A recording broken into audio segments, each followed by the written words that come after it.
time you walk into the room, got me feeling crazy, shot my heart boom boom.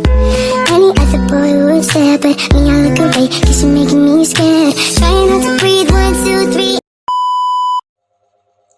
Assalamualaikum warahmatullahi wabarakatuh. Bismillahirrahmanirrahim. Alhamdulillahirrabbilalamin. Wabihi nasta'in ala umuri dunia wa din. Wassalatu wassalamu ala ashrafil anbiya'i wal mursalin. Sayyidina Muhammadin wa ala alihi wa sahbihi ajma'in, amma ba'du. Yang saya takdimi Kiai Haji Muhammad Hasan Mutawakkil Allah SHMM selaku Ketua Yayasan Universitas Islam Zainul Hasan Genggong. Yang saya hormati Bapak Rektor Universitas Islam Zainul Hasan Genggong, Dr. Abdul Aziz Wahab BAMAG. Yang saya hormati Dekan Fakultas Tadris Umum Ibu Wahyu Lestari MPD.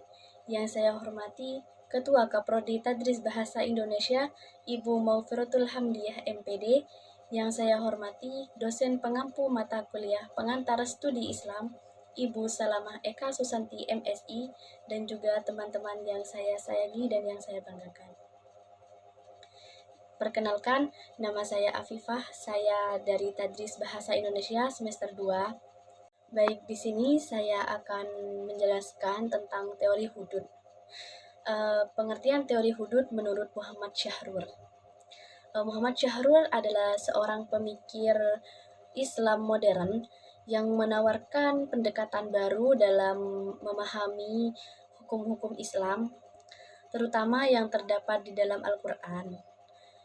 Ia mengembangkan teori hudud, yaitu konsep tentang batas-batas hukum yang ditetapkan oleh Allah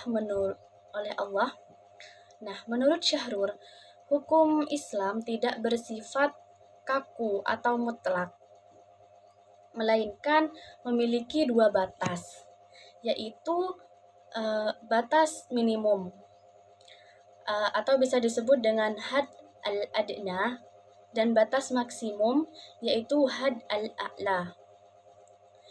Selama suatu perbuatan masih berada dalam rentang dua batas ini, maka perbuatan tersebut tidak dianggap melanggar syariat. Dengan konsep ini, penafsiran hukum Islam bisa lebih fleksibel dan kontekstual, sesuai dengan kondisi zaman dan kebutuhan masyarakat. Ada 3 bentuk utama dari teori hudud ini. Yang pertama adalah had al-a'la, yaitu batas maksimal. Contohnya, hukuman potong tangan untuk pencuri atau kisos bagi pembunuh. Syahrur berpendapat bahwa hukuman maksimal ini bukan satu-satunya pilihan.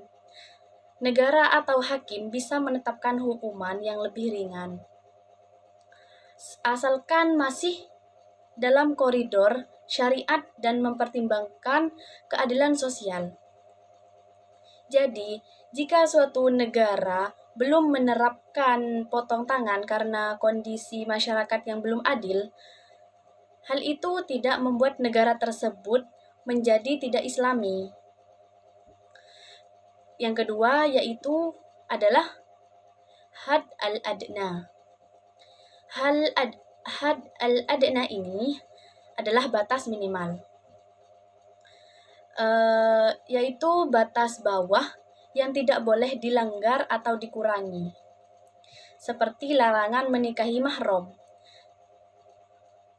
Namun, hukum bisa dikembangkan lebih jauh, misalnya dengan melarang pernikahan antar sepupu jika terbukti berisiko secara kesehatan. Yang ketiga adalah had al-a'la wa al-adna ma'an, yaitu ketika batas maksimal dan minimal hadir secara bersamaan. Dalam hal ini, penetapan hukum dilakukan di antara dua batas tersebut. Contohnya adalah hukum poligami. Menurut Syahrur, batas maksimal istri adalah 4. Tetapi hanya diperbolehkan jika laki-laki merasa khawatir tidak adil terhadap anak yatim. Jadi, poligami bukan hak mutlak gitu. Tetapi harus menjadi bentuk perlindungan sosial, khususnya bagi janda yang memiliki anak yatim. Teori hudud ini memberikan ruang besar bagi ijtihad atau penafsiran ulang terhadap ayat-ayat hukum yang selama ini dianggap final. Pendekatan Syahrur menjaga kesakralan Al-Quran, tetapi tetap membuka peluang untuk menyesuaikan hukum dengan realitas hidup masyarakat. Konsep ini juga sangat relevan dengan prinsip maqasid, yaitu dengan maqasid syariat, yaitu tujuan-tujuan syariat, seperti menjaga jiwa, akal, harta, dan keturunan. Namun, fleksibilitas ini tetap harus dijalankan dengan penuh kehati-hatian dan integritas agar tidak disalahgunakan.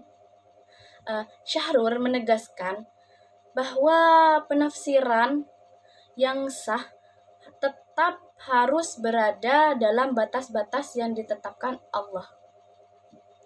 Nah, jadi secara keseluruhan, teori hudud Muhammad Syahrur menawarkan pendekatan yang lebih rasional, kontekstual, dan humanistik dalam memahami hukum Islam. Ia tidak mengabaikan teks suci, tapi juga tidak menutup mata terhadap realitas sosial. Dengan teori ini, hukum Islam menjadi lebih hidup dan mampu menjawab tantangan zaman tanpa kehilangan nilai-nilai dasarnya. Mungkin itu saja yang bisa saya sampaikan. Selebihnya saya mohon maaf. Wassalamualaikum warahmatullahi wabarakatuh.